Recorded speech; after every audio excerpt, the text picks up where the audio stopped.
Welcome students in extra class. मैं विजय कुमार गौतम आपको अपने इन वीडियोस में इंग्लिश लिटरेचर और इंग्लिश ग्रामर क्लास 9 से लेकर क्लास 12 तक के सारे important characters, contents, discussion of question answers, discussion of meanings, discussion of English grammar rules को प्रोवाइड करता रहूँगा। स्टूडेंट्स, आज इंग्लिश ग्रामर का जो चैप्टर मैं आपके सामने एक्सप्लेन करने जा रहा हूँ वो है direct and indirect narration. First of all students, we must know that what is narration. Narration क्या होता है स्टूडेंट्स? नरेशन की हिंदी मीनिंग होती है वर्णन, विवरण या फिर कथन। नरेशन को हम डिफाइन कैसे करेंगे इंग्लिश में? द एक्ट और प्रोसेस ऑफ नरेटिंग, अर्थात जब एक स्पीकर जो कुछ भी कहता है, व्यक्त करता है, जिक्र करता है, तो उसे ही नरेशन कहा जाता है, अर्थात वर्णन। नेक्स्ट स्टूडेंट्स, क्वेश्चन है आपके सामने, जैसा कि चैप्टर का नाम ही है डायरेक्ट एंड इनडायरेक्ट नरेशन। तो स्टूडेंट्स, डायरेक्ट नरेशन क्या होता है? Direct speech describes when something is being repeated exactly as it was, usually in between a pair of inverted commas. अर्थात डायरेक्ट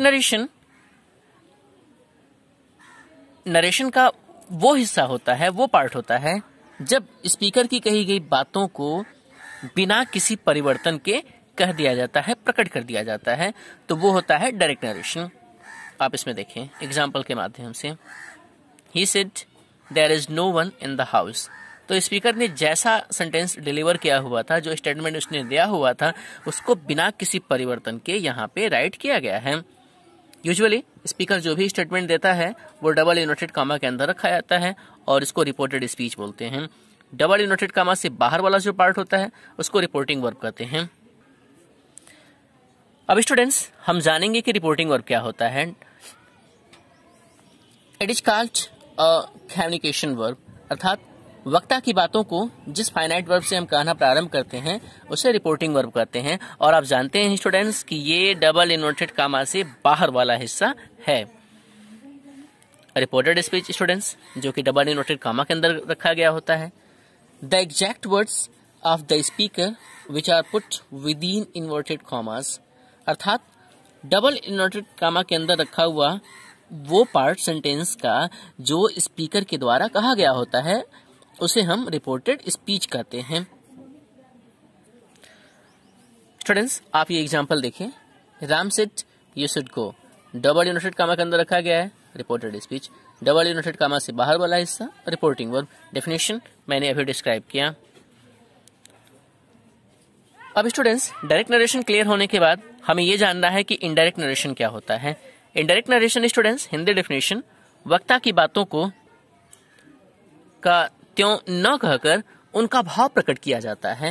अर्थात स्टूडेंट्स, जब डायरेक्ट नरेशन में हम कुछ परिवर्तन ला देते हैं, अपने अकॉर्डिंग चेंजेस लाकर जब हम उसको प्रकट करते हैं, हालांकि हम उसकी फीलिंग को टच नहीं करते, फीलिंग वही रहती है सेंटेंस की, इस कंडीशन में वो नरेशन इनडायरेक्ट नरेशन बन जाता है। एग्जाम्पल आप देखिए। He said I am learning French, direct narration है, कुछ रूल्स वगैरह के माध्यम से इसको कन्वर्ट कर दिया गया है। He said that he was learning French. Students, दोनों सेंटेंस की फीलिंग एक है, हालांकि इसकी प्रकृति और रूप थोड़ा सा डिफर दिख सकता है आपको, लेकिन सेंटेंस की जो फीलिंग है वो एक ही है। स्टूडेंट्स, अब हम जानेंगे डायरेक्ट स्पीच के मुख्य बिंदु। स्टूडेंट्स, डायरेक्ट स्पीच में स्पीकर के कथन को इन्वर्टेड कॉमा के अंदर रखा गया होता है। रिपोर्टिंग वर्ब के पश्चात कॉमा का प्रयोग किया जाता है। इन्वर्टेड कॉमास के अंदर के भाग का प्रथम अक्षर हमेशा कैपिटल लेटर में लिखा जाता है। स्टूडेंट्स, ये नरेशन का फर्स्ट पार्ट है।